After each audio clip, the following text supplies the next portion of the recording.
37 hours to the big economic event of the year that everyone's been waiting for. Finance Minister will present the Union Budget, and tracking it very closely right here on ET Now is none other than Swaminathan Aiyar. He joins in live on Business Tonight to talk about his expectations from Budget 2013. We're calling it Time to Deliver.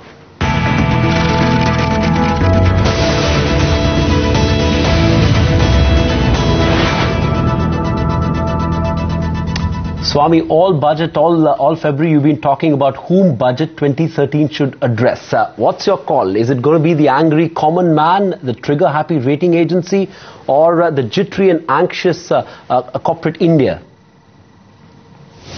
I think Mr. Chidambaram says first and foremost, he has to worry about being re-elected.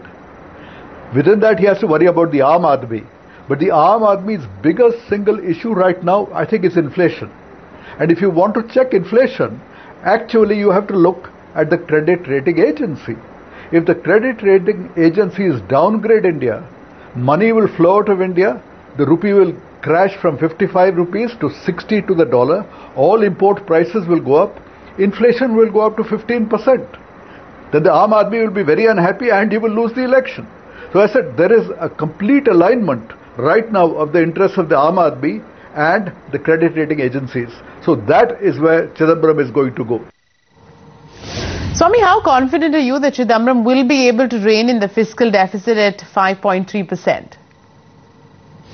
His budget figures will most definitely stick to that. How he achieves it, it's another matter. If he simply refuses to sign various checks until March 31st and say these payments will spill over into the next year, then frankly there is no difficulty in keeping the current year's fiscal deficit to 5.3%. He is determined to do so, he will do so. Then the question is, next year how do you bring it down to 4.8%? Reducing from 5.3 to 4.8% means he has to find another 60,000 crores from somewhere. Where does that 60,000 crores come from? Frankly, most of it will come from the deregulation of oil prices. If we have the steady increase in diesel prices and we are capping the LPG, the total subsidy, the total outgo next year will be far, far less than in the current fiscal year.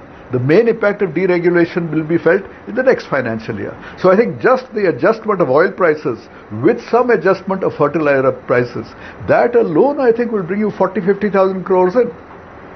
So beyond that, the buoyancy of the economy should produce quite a bit more. So I do not see that this is going to be a budget which is going to slash expenditure. Absolutely no. It is going to show an increase in expenditure. That increase in expenditure will be financed by buoyancy of the economy and by a reduction of those subsidies. So that way there will be a positive spin on that entire thing. I expect to see a food security bill with an additional spending of 25,000 crores on that.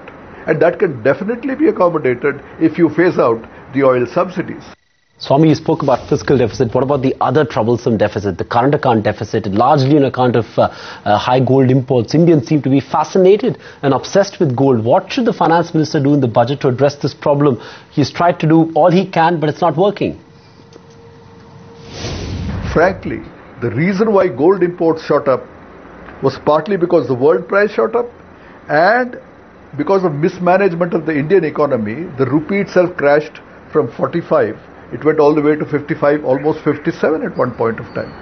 If now Chidambaram restores sanity and order, if he says I'm going to curb the fiscal deficit, I'm going to make sure that unwarranted subsidies are out, we are going to revive investment and the climate on a wide scale.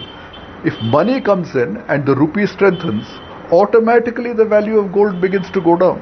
Also, if you ask me, on the global scene, Mr. George Soros has just massively sold off gold. Almost certainly gold had peaked because of the expectation that, quantitative easing will continue. With that changing, I think there is every chance that the global gold price has reached a peak and is going to fall. The rupee also, I think, will stop weakening like it was in the past. This will be the best disincentive. Swami, thanks for joining in with that unique perspective as always.